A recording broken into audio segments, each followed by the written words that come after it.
दोस्तों my mistake blog channel में एक बार फिर आपका बहुत बहुत स्वागत है, बहुत बहुत अभिनंदन है। तो दोस्तों आज आप इस वीडियो में आप देखेंगे चंद्रकांता के नायक। तो दोस्तों ये अखिलेंद्र कुमार मिश्रा जी यानी क्रूर सिंह यानी चंद्रकांता के जो खलनायक जो बने हुए थे उनका ये वीडियो आएंगे। उन वीडियो को भी ढेर सारा प्यार दें, बहुत अच्छे अच्छे वीडियो आएंगे। कवि सम्मेलन भी होगा और ये अखिलेंद्र कुमार मिश्रा यानी क्रूर सिंह की वार्ता भी होगी। सिनेमा और साहित्य के बीच में क्या संबंध है और तो दोस्तों आज हम इस कड़ी में आपको दिखाएंगे साहित्य सिनेमा और संस्कृति के बारे में बातचीत करेंगे। और ये करेंगे बातचीत आपके बीच में अखिलेंद्र कुमार मिश्रा जी, और बताएंगे बड़े अच्छे ढंग से आपको बताएंगे। आप समझने की कोशिश करें, वीडियो बहुत एंटरटेनमेंट होगा, बहुत ही जानदार होगा। तो वीडियो को शुरू करते हैं, देखिए और आनंद लीजिए।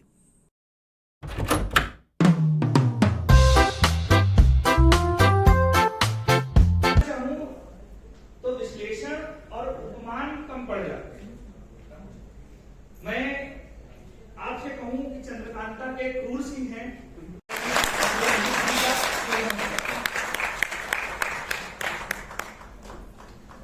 बशीर बद्र साहब का कई एक शेर है कि इसीलिए तो यहाँ अब भी अजनबी हूं मैं, इसीलिए तो यहाँ अब भी अजनबी हूं मैं, तमाम लोग फरिश्ते हैं आदमी हूं, तमाम लोग फरिश्ते हैं आदमी हूं मैं। आदरणीय अखिलेंद्र भाई मनोज मुंबई से लंबी यात्रा करके कल हमारे बीच में शाम को उपस्थित हुए। आईआईटी के बच्चों के साथ बड़ा समूह सा सत्र भी उन्होंने लिया। शाम को सौभाग्य से मैं उस पूरे सत्र का साक्षी रहा और आज उनसे इस विषय पर चर्चा करने के लिए अभी कुछ देर पहले आपने उनको मेरे साथ देखा, संचालन कर रहे थे डॉक्टर अल्पना सुहासिनी जी। वे संचालक हैं, बहुत अच्छी कवियत्री हैं और अपने परिवार की विरासत को, वे निर्दोष भिसारी जी की पुत्री हैं, वो बहुत बड़े कवि थे और परिवार की विरासत को आगे लेकर चल रही हैं। साथ में सुप्रसिद्ध रंगकर्मी और अभिनेत्री भी हैं। बहुत सारे गुणों की दो खान आज हमारे बीच में उपस्थित हैं। मैं डॉक्टर अल्पना सुहासिनी जी से भी आग्रह करूंगा कि और हम पुनः जोरदार तालियों के साथ आग्रह करते हैं आप लोगों से। बहुत शुक्रिया विश्वनाथ जी। गाथा महोत्सव में अभी जो सत्र है साहित्य सिनेमा और संस्कृति विषय पर हम चर्चा के लिए उपस्थित हैं और निश्चित ही बहुत सौभाग्य की बात है, मेरे लिए भी अभूतपूर्व पल है कि आदरणीय अखिलेंद्र मिश्र सर के साथ हम ये संवाद करने जा रहे हैं, ये बातचीत करने जा रहे हैं। किसी को हो न सका उसके कद का अंदाजा, किसी को हो न सका उसके कद का अंदाजा, वो आसमान है मगर सर झुकाए रहता है। बहुत सहज, बहुत सरल व्यक्तित्व और एक ऐसे व्यक्तित्व कि जब सिनेमा की बात चलती है या साहित्य की बात चलती है उन दोनों का भी प्रतिनिधित्व जो है वो करते हैं, और जब संस्कृति की बात चलती है तो उसका भी प्रतिनिधित्व करते नजर आते हैं। बॉलीवुड की तरफ अगर हम ध्यान दें, बहुत कम ऐसे लोग दिखाई देते हैं जो अभिनय में पारंगत होने के साथ साथ साहित्य के प्रति भी उतने ही समर्पित हों।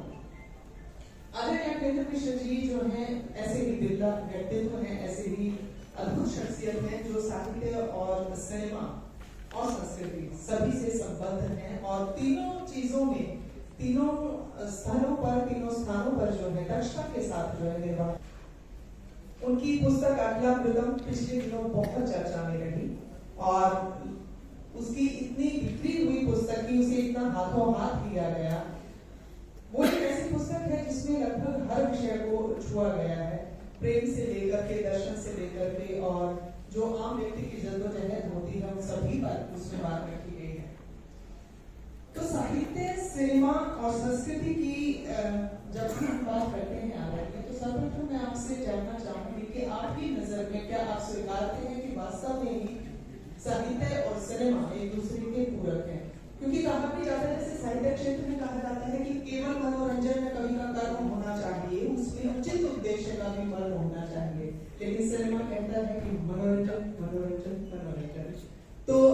किस तरह से स्वीकारते हैं कि साहित्य और सिनेमा किस प्रकार एक दूसरे के उपयोग?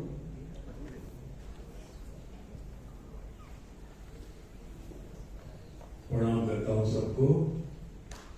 ओम नमः शिवाय।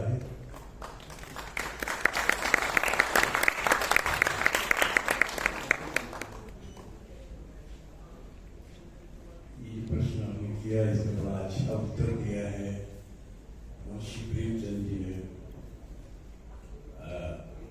जब उनका अनुभव रहा मुंबई फिल्म इंडस्ट्री में, आज का मुंबई तब का मुंबई फिल्म इंडस्ट्री में जो उनका अनुभव था, उनकी पहली फिल्म के साथ, मेल मजदूर के साथ, उन्होंने कहा था कि साहित्य का काम है सौंदर्य और आदर्श स्थापित करना, और सिनेमा का काम है मुनाफा कमाना।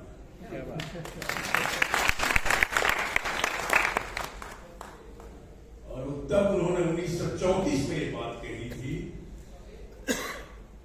और आज भी कितना प्रासंगिक है आप लोग सभी जानते हैं।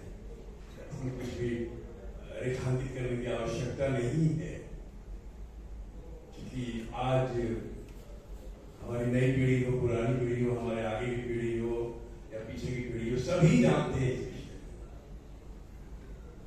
में। साहित्य का जो संबंध है सिनेमा से, क्योंकि साहित्य के बिना सिनेमा ही नहीं, क्योंकि साहित्य क्या है? समाज ही तो साहित्य है। मनुष्य का स्व अपने आप में साहित्य है। इस साहित्य को क्या समझते हैं? असली साहित्य तो स्व को जानना है। अपने आप को नहीं जाना तो साहित्य से क्या जुड़े?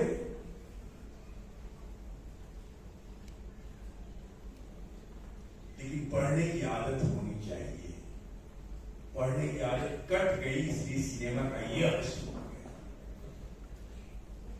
1920 से 1947 तक सिनेमा और साहित्य का जो सामंजस्य था, जो तारतम्य था, जो एक दूसरे से संबंध था, वह अद्भुत था।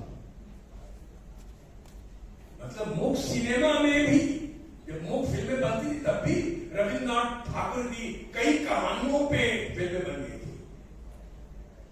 1922 से लेकर 1930 तक के बीच, चाहे वो गिरिगाला हो, चाहे मनमंजन हो, चाहे नौका डूबी हो, चाहे नातिन पूजा हो। तब 1925 में पहली देवदास बन गई थी। मुख्य फिल्म की बात कर रहा हूं। साहित्य और सिनेमा का संबंध जो था वो अद्भुत था। जब दादा साहब फाल्के जी ने जब लाइफ ऑफ क्राइस्ट देखी 1910 में, तो उनको लगा कि हम भी अपने महापुरुषों को सिनेमा के पर्दे के माध्यम से क्यों नहीं उतार सकते, समाज के सामने क्यों नहीं ला सकते। और तब उन्होंने ये निर्णय लिया कि मैं राजा हरिश्चंद्र फिल्म बनाऊंगा, और उन्होंने वो फिल्म बनाई। प्रभाव जब सिनेमा का भी आगमन भारतवर्ष में तो अद्भुत ढंग से हुआ है। जब 1895 में जब लुमियर ब्रदर्स ने फिल्म बनाई, और 1800 मेरा ख्याल है 96-97 में वो फ्रांस से ऑस्ट्रेलिया जा रहे थे, अपनी फिल्म को लेकर फ्रांस से ऑस्ट्रेलिया जा रहे थे, और बीच में बंगाल की खाड़ी में जहाज फंस गया। बंगाल की खाड़ी में जहाज फंस गया, उसमें लुमियर ब्रदर्स थे अपनी फिल्मों के साथ।